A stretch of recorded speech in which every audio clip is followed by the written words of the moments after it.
आज हम 19वीं शताब्दी में राष्ट्रवाद का अभ्युदय के अंतर्गत राष्ट्रवाद की विशेषताएं, राष्ट्रवाद की अभिव्यक्ति, विदेशी शासन से मुक्ति के लिए संघर्ष, राष्ट्रीय एकता, निरंकुश शासन के स्थान पर लोकतंत्र और औद्योगिक एवं आर्थिक विकास की महत्वाकांक्षा, औपनिवेशिक विस्तार की महत्वाकांक्षा और उग्र राष्ट्रवाद के बिंदुओं पर प्रकाश डालेंगे।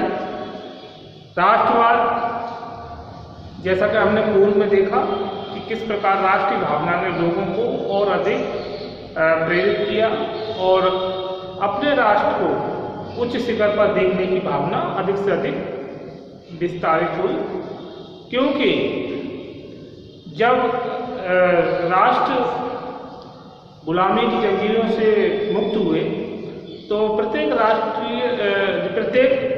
के लोगों में इस बात की भावना बढ़ती गई कि उनका राष्ट्र समस्त राष्ट्रों से श्रेष्ठ रहे। इस प्रकार की भावना ने साम्राज्यवाद को भी बढ़ावा दिया और निरंकुश तंत्र को भी बढ़ावा दिया। तो हम देखेंगे आज राष्ट्रवाद की विशेषताएं।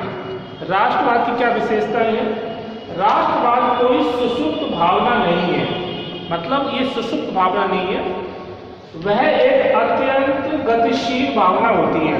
मतलब एकदम एक तरह से लहर की तरह कि एक व्यक्ति के कहने से ही लोग एक भीड़ इकट्ठा कर लेते हैं और उसकी तरफ चल पड़ते हैं। तो ये एक अत्यंत गतिशील भावना होती है और लोगों को राष्ट्र की समृद्धि के लिए प्रेरित करती है।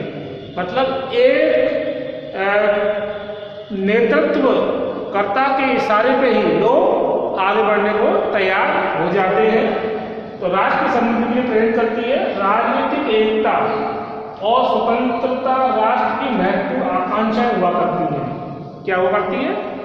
राजनीतिक एकता और स्वतंत्रता राष्ट्र की महत्वपूर्ण आकांक्षाएं हुआ करती है, क्योंकि प्रत्येक राष्ट्र के जो नागरिक हैं वो अपने राष्ट्र को पराधीन नहीं देखना चाहते हैं और जो उनकी राष्ट्र की जो महत्ता है वो उसकी बनी रहे, इस बात की भी आकांक्षा रहती है।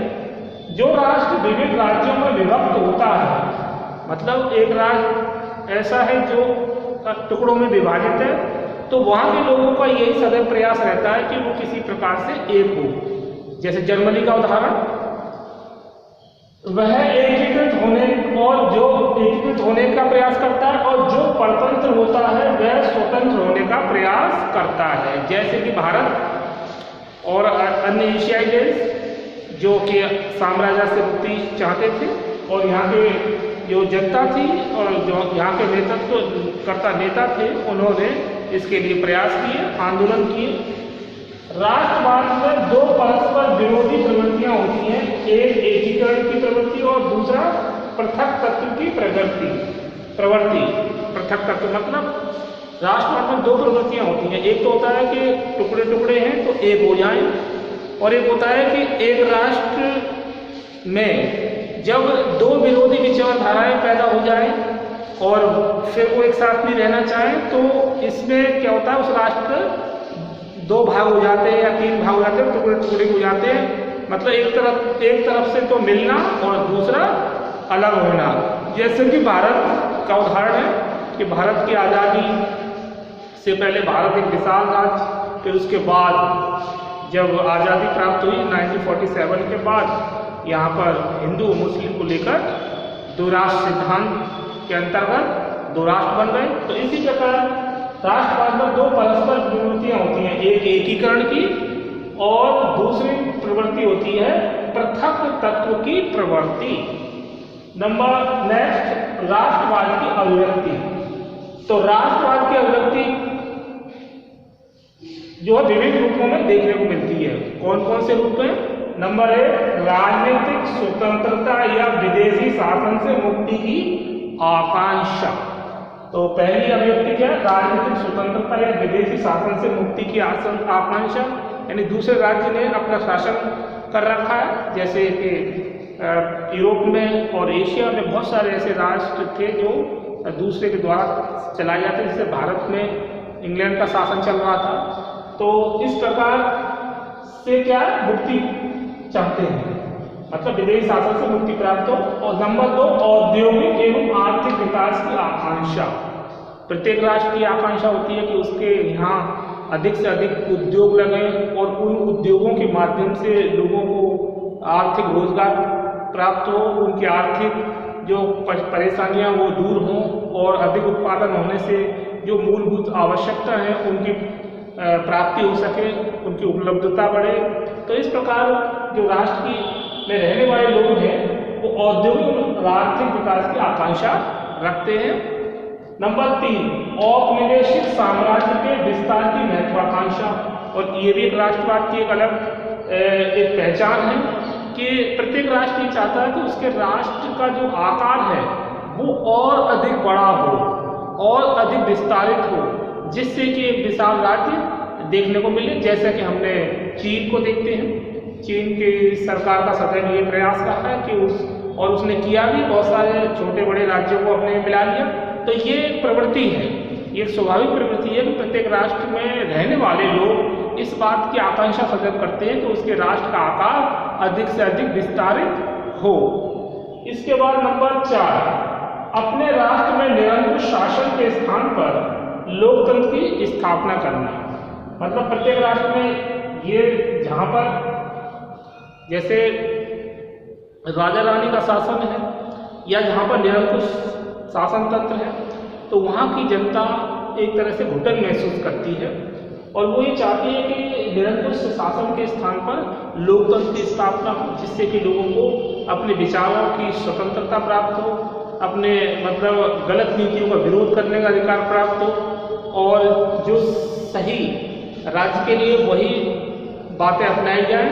इसके लिए विचारों की आज़ादी लोकतंत्र में ही संभव है और वैसे निरंकुश में हर चीज को दबा दिया जाता है। तो ऐसे राष्ट्रवाद की अभिव्यक्ति में हम देखते हैं कि अपने राष्ट्र में निरंकुश शासन के स्थान पर लोकतंत्र की स्थापना की आकांक्षा रखी जाती है। नेक्स्ट, विदेशी शासन से मुक्ति के लिए संघर्ष। तो विदेशी शासन से मुक्ति के लिए संघर्ष प्रत्येक राष्ट्र करता है और चाहता भी है कि उस पर किसी प्रकार का आर्थिक और राजनीतिक नियंत्रण न रहे। तो इसमें देखते हैं कि 19वीं सदी में विदेशी शासन से मुक्ति के लिए चलाए गए राष्ट्रवादी संघर्षों में कुछ देशों जैसे पोलैंड, मिस्र, भारत, आयरलैंड को सफलता नहीं मिली। पोलैंड के देशभक्त अपने देश को पूर्ण रूप से स्वतंत्र देखना चाहते थे। 19वीं सदी में आयरलैंड की जनता निरंतर अंग्रेजों की सरकार के विरुद्ध लड़ती रही। तो विदेशी शासन से मुक्ति के लिए काफी देश प्रयासरत थे। जब साम्राज्यवाद उपनिवेशवाद का बढ़ावा मिला तो इसके अंतर्गत बहुत सारे जो पिछड़े हुए या जहाँ पर राजनीतिक एकता की कमी थी, जागरूकता की कमी थी, आर्थिक रूप से पिछड़े हुए, तो ऐसे समय में जो यूरोपीय देश थे जिसमें फ्रांस, इंग्लैंड और हॉलैंड, तो इन्होंने क्या किया कि जो कमजोर राष्ट्र थे उन पर अपना अधिकार स्थापित कर लिया, अपनी बस्तियां बसाई, व्यापारिक और उद्योग लगाए, बाद में राजनीतिक रूप से अपना अधिकार स्थापित कर लिया। तो ऐसी स्थिति से बचने के लिए जो राष्ट्र है वो मुक्ति के लिए संघर्ष करते रहे और उनको सफलता भी मिली। लेकिन प्रारंभ में देखें तो पोलैंड, मिस्र, भारत, आयरलैंड को सफलता नहीं मिलती है। लेकिन पोलैंड के जो देश भक्त थे वो अपने राष्ट्र को स्वतंत्र कराना चाहते थे और 19वीं सदी में आयरलैंड की जनता भी निरंतर अंग्रेजी सरकार के विरुद्ध लड़ती रही। ऐसा ही हमें भारत में भी देखने को मिलता है। भारत की जनता भी अपने राष्ट्र को स्वतंत्र कराने के लिए सदैव प्रयत्नशील रही। इसके बाद आता है राष्ट्रीय एकता। राष्ट्रीय एकता राष्ट्रवाद की भावना के रूप में देखने को मिलती है। तो राष्ट्रीय एकता किसी भी राष्ट्र के लिए बहुत जरूरी है, क्योंकि राष्ट्रीय एकता की भावना नहीं है तो राष्ट्र वो ज़्यादा अधिक सुरक्षित नहीं रह सकता और उसके टुकड़े हो सकते हैं। क्योंकि एक राज्य में रहने वाली जनता में ये भावना अत्यंत आवश्यक होनी चाहिए कि वो उसका राष्ट्र सर्वोपरि है, वो राष्ट्र को सर्वोच्च मानता है। तो ऐसी भावना जब होती है तो राष्ट्र ज़्यादा सुरक्षित और मजबूत रहता है। तो राष्ट्रवाद की भावना की अभिव्यक्ति राष्ट्रीय एकता के रूप में देखने को मिलती है। अपने राष्ट्र में स्थापित विभिन्न छोटे बड़े राज्यों को एक केंद्रीय सत्ता के अंतर्गत लाकर राष्ट्रीय एकता को पूरा करना राष्ट्रवाद का मुख्य ध्येय रहा है। मतलब राज्य के अंदर जो छोटे बड़े राज्य होते हैं उनको केंद्रीय सत्ता, इसीलिए शासन दो प्रकार का रखा गया है, केंद्रीय और राज्य का शासन। और इसी प्रकार से जो शक्तियों का विभाजन भी केंद्र सूची, राज्य सूची और संवर्ती सूची। तो इस प्रकार से क्या है, इसका उद्देश्य होता है कि राष्ट्र में एकता बनी रहे। ऐसा नहीं है कि कोई राज्य अपनी मनमानी को कराए और वो केंद्र की बात न माने।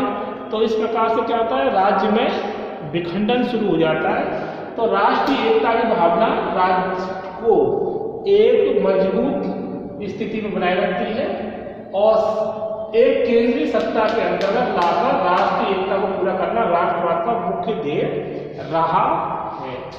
निरंकुश शासन के स्थान पर लोकतंत्र, तो ये भी राष्ट्रवाद की प्रवृत्ति है। मतलब एक आकांक्षा रहती है कि निरंकुश शासन के स्थान पर जनता का शासन होना चाहिए।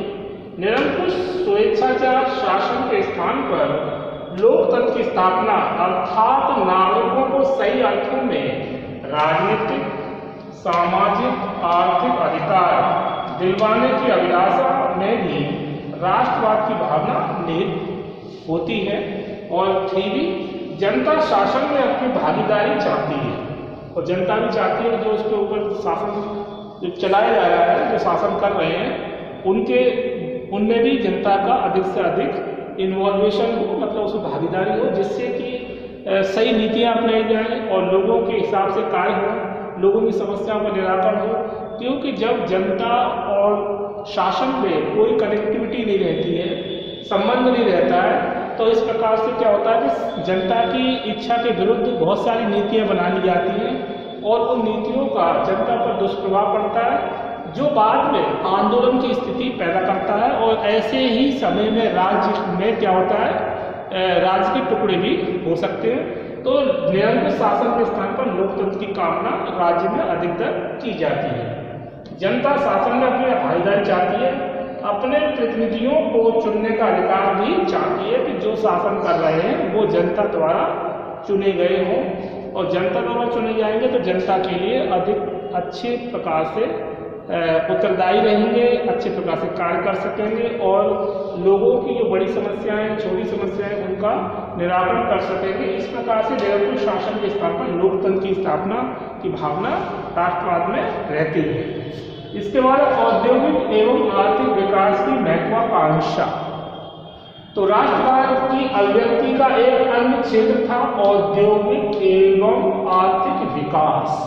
तो एक राष्ट्रवाद में भाई राष्ट्रवाद की भावना तभी में बढ़ोतरी हुई जब जनता आर्थिक रूप से सुखी और संपन्न होगी।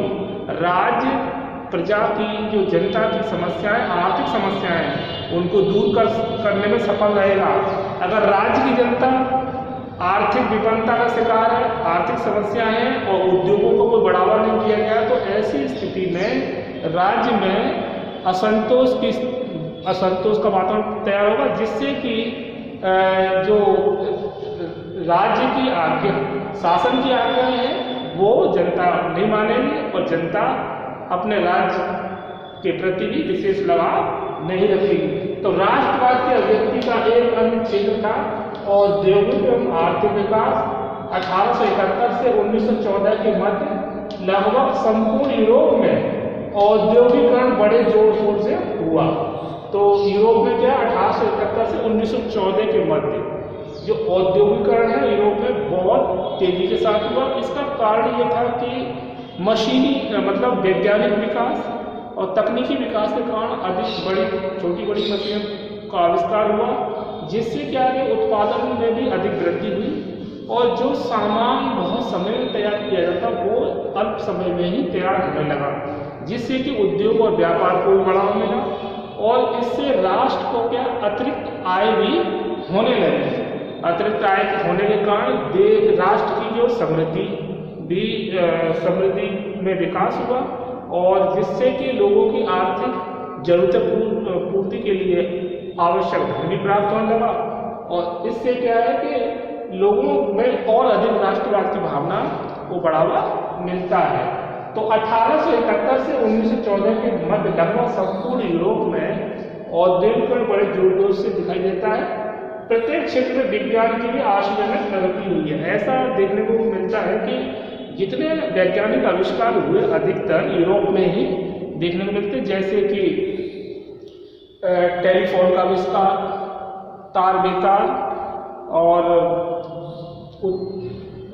सिलाई मशीन, हवाई जहाज का आविष्कार, रेलगाड़ी का आविष्कार और बहुत सारे ऐसे वैज्ञानिक आविष्कार हुए, चाहे वो चिकित्सा के क्षेत्र में हो और तकनीकी क्षेत्र में हो। तो ये सारे आविष्कार यूरोप में ही हुए और इन आविष्कारों ने भी राष्ट्रवाद को बढ़ावा दिया, औद्योगिकरण को बढ़ावा दिया, जिससे कि लोगों की आर्थिक जरूरतें पूरी हुई।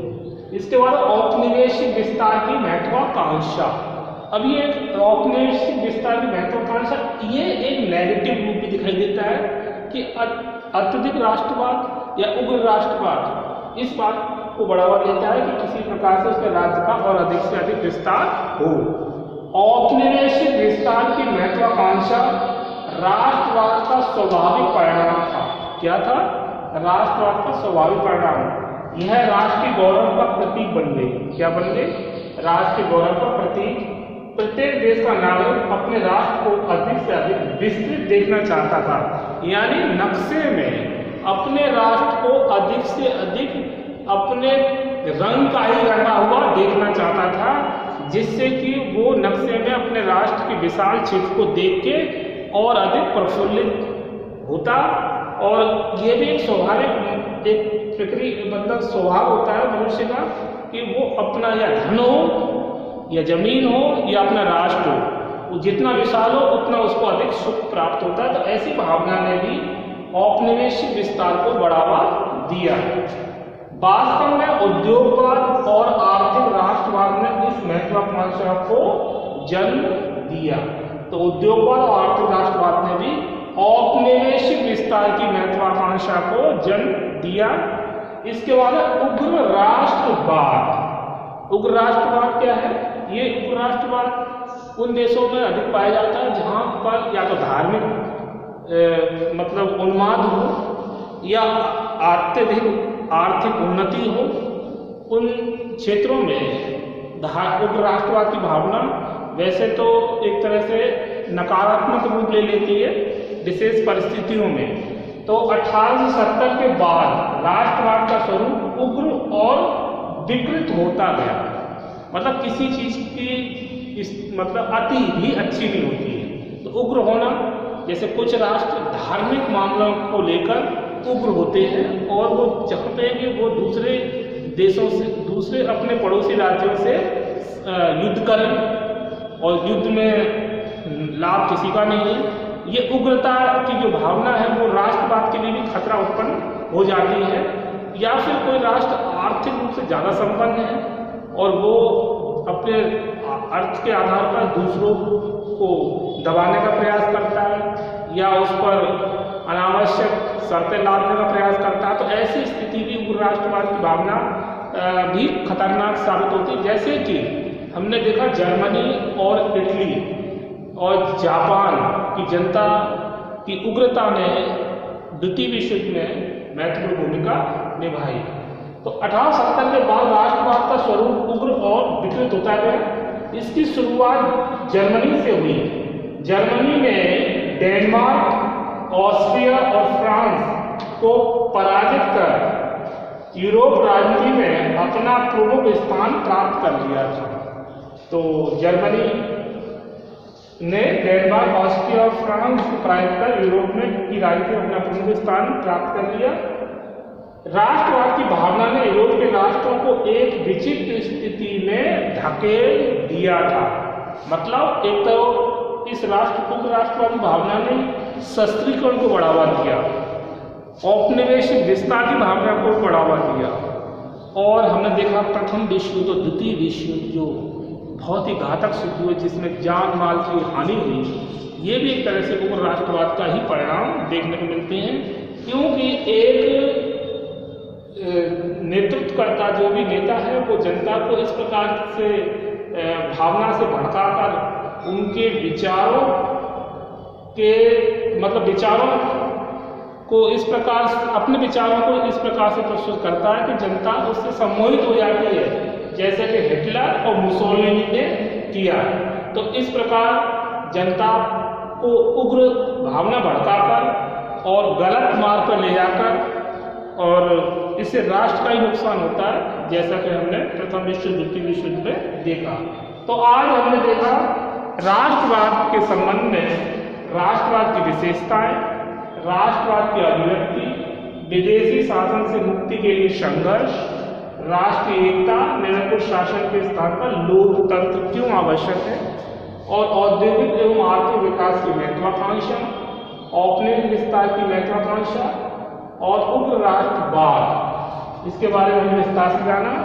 अब इस वीडियो में इतना ही, इसके आगे हम नेक्स्ट विषय पर प्रकाश डालेंगे। आज बस इतना ही। ओके।